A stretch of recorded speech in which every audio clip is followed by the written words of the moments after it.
Yo, salut les techos, c'est Mickaël de tech2tech.fr. Aujourd'hui, on va parler rétro gaming avec la Recalbox. J'en ai déjà parlé il y a une petite année, mais entre-temps, il y a eu plein de mises à jour. Et surtout, entre-temps, il y a peut-être certains d'entre vous qui viennent d'arriver, qui sont arrivés, et qui ne connaissent pas Recalbox.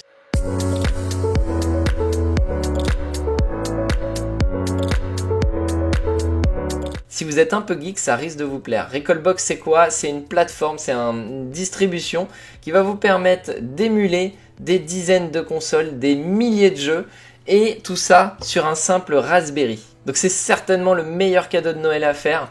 Un petit Raspberry, une carte micro SD, une manette filaire ou sans fil, et le tour est joué. Alors pour savoir comment tout ça s'installe, c'est très simple. Il suffit de checker la vidéo que j'ai déjà faite il y a un an.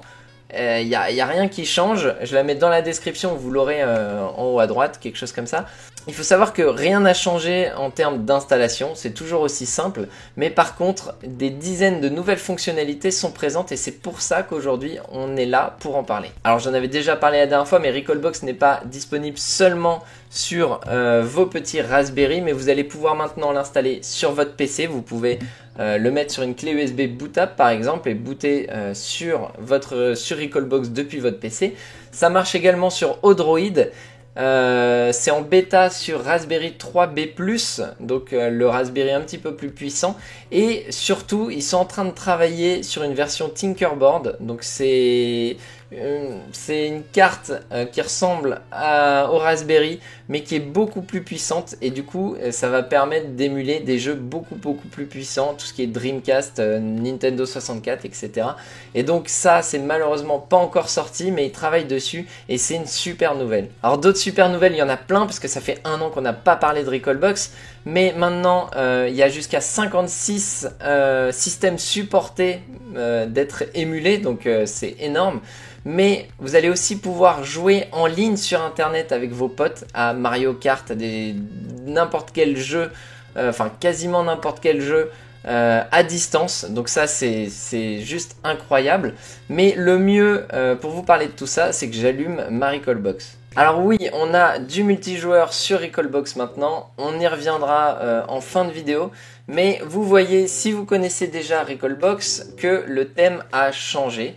Vous avez maintenant un thème toujours aussi sobre de ce que sait faire en fait Recalbox, mais surtout maintenant Recalbox est thèmable, c'est-à-dire que vous allez pouvoir créer votre propre thème, ou alors utiliser celui de la communauté Recalbox. Je vous mettrai en description le lien qui redirigera vers le forum de Recalbox, là où il y a tous les thèmes disponibles.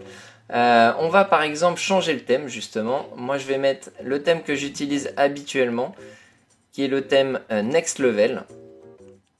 Et vous allez voir que c'est tout de suite quelque chose de beaucoup moins sobre, mais très sympa.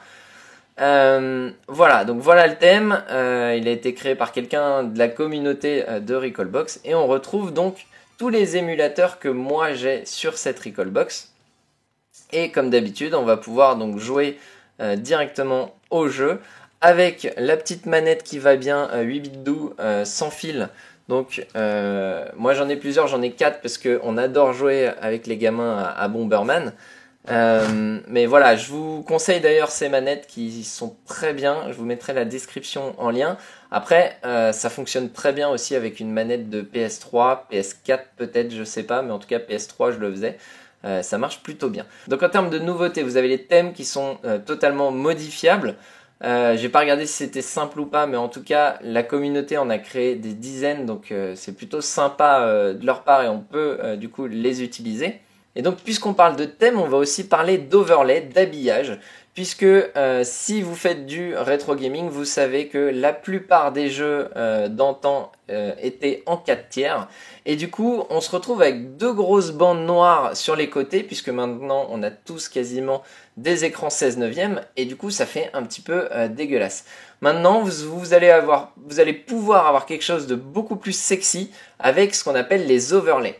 Donc les overlays, ça viendra habiller votre jeu à gauche et à droite. Et ça, c'est grâce à un travail conjoint entre les gars de Screenscraper et les gars de Recalbox. Donc ils ont fait un travail merveilleux.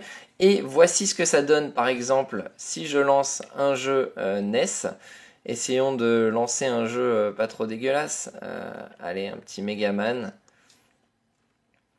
Et vous allez voir qu'on va se retrouver en fin de compte avec le décor de la NES sur les bandes noires à gauche et à droite. Donc c'est plutôt sympa. Moi je trouve ça génial. Si on regarde par exemple, je reviens au menu. Et donc on peut aller regarder sur une autre console. Le mieux c'est peut-être que je vais vous afficher les screenshots de la plupart des consoles que j'utilise et du coup des overlays que ça donne. Et vous verrez que c'est vraiment immersif, c'est vraiment bien. Et donc c'est pas compliqué à installer, c'est pas en natif par contre, c'est-à-dire que votre Recalbox, une fois que vous l'aurez installé, il faudra procéder à quelques manipulations pour pouvoir mettre les overlays que vous retrouverez sur le site de Screen Scrapper. Bien entendu, je vous mettrai tous les liens en description qui vous permettront d'aller récupérer ça. Il faudra s'inscrire, récupérer une petite archive et copier ça sur votre Recalbox, rien de compliqué. Si jamais vous galérez, n'hésitez pas, les commentaires sont là pour ça. Et un dernier petit truc que je voulais vous montrer, c'est sur MAME. Vous allez vous retrouver avec des overlays personnalisés en fonction des jeux. Donc ça c'est complètement dingue, mais il y a certains jeux qui étaient des jeux phares à notre époque en tout cas, et du coup ils ont personnalisé l'overlay. C'est le cas d'Arcanoid, Donkey Kong par exemple. Si je sélectionne Donkey Kong, vous allez voir ce que ça donne. Et donc voilà, vous voyez que vous avez comme si vous jouiez sur la borne d'arcade, vous avez la borne d'arcade sur les côtés et vous allez pouvoir donc jouer dans ce mode là, donc hyper immersif, et je trouve ça juste génial. Et donc je vous en ai parlé tout à l'heure, mais il y a aussi le mode multijoueur, donc à travers internet, qui est disponible maintenant sur Recalbox. Et donc pour ça, depuis le menu principal, vous aurez juste à appuyer sur la touche qui va bien, et vous aurez la possibilité de jouer avec vos potes sur certains jeux. Alors forcément, il y a quelques prérequis, notamment d'avoir une ROM strictement identique avec la personne avec qui vous allez jouer. Donc là, vous voyez par exemple que dans le lobby, il n'y a personne avec qui je peux jouer puisque je n'ai pas les ROM qui vont bien. On voit marqué en bas à droite ici, pas de correspondance de ROM. Et du coup, malheureusement, je pourrais pas jouer avec eux. Par contre, si j'avais la même ROM qu'eux, on aurait pu jouer à travers Internet ensemble à un jeu comme Pac-Man, Bomberman ou Super Mario Bros. Qui est ici, lancé par quelqu'un en France. Donc ça, c'est vraiment une super avancée, puisque c'est quelque chose qui n'était pas concevable en tout cas il y a quelques années. Et donc grâce à la Recalbox, vous allez pouvoir jouer à travers internet avec vos potes. Donc voilà, on a fait à peu près le tour des nouveautés depuis l'année dernière. Il y en a plein de petites autres, mais qui valaient pas forcément la peine que j'en parle en vidéo. En tout cas, l'équipe de Recalbox travaille sans relâche à résoudre les petits bugs qu'il peut y avoir. Mais franchement, on est maintenant sur quelque chose d'hyper stable, de très simple à installer. Donc je ne peux que vous recommander de vous en faire une si vous n'en avez pas. Ça revient pas à très cher puisque ça tourne sur un Raspberry, donc vous en sortez pour 30 € pour le Raspberry, quelques euros pour la carte SD, et ensuite effectivement les manettes ça sera un peu plus cher en fonction de ce que vous prenez, ou vous pouvez très bien utiliser des vieilles manettes que vous aviez en USB. Ça fonctionne très bien aussi. Alors évidemment, n'hésitez pas à soutenir ce projet puisque c'est des personnes qui font ça sur leur temps libre. Il y a un petit bouton pour faire un don et donc je peux que vous encourager à faire un don si Recalbox vous plaît et si vous l'utilisez. Et puis sur ce, je vous dis à très bientôt pour de prochaines vidéos. Ciao ciao.